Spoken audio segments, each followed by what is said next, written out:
बिल्कुल इसमें इंसानी स्मगलिंग नज़र आ रही है और ये आज से नहीं, बहुत सारे पहले काफ़ी अरसे से जो है वो पाकिस्तान के अंदर बहुत से गिरोह इस तरह के सरगर्म हैं जो माइनर लड़कियों को बहला फुसला के फंसाते हैं और फिर दूसरे सूबों में ले जाके उनके साथ जो है वो निकाह करके उनको ट्रैप कर लेते हैं। और हमारे पास ऐसे बहुत सारे माइनॉरिटी के भी केसेस हैं जिसमें वो लड़की फिर वापस निकल भी नहीं सकती, क्योंकि वो तो इनका तो खैर माइनॉरिटी का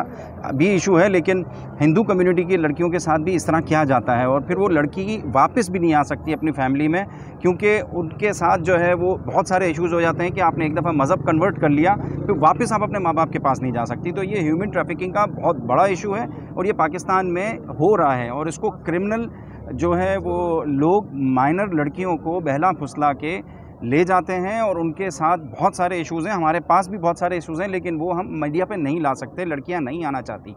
और इसको देखना होगा, इस इशू को देखना होगा। और ये माइनर है, माइनर को बग़ैर किसी पेरेंट के या गार्डियन की इजाज़त के बग़ैर कोई भी नहीं ले जा सकता और ख़ासकर लड़की है।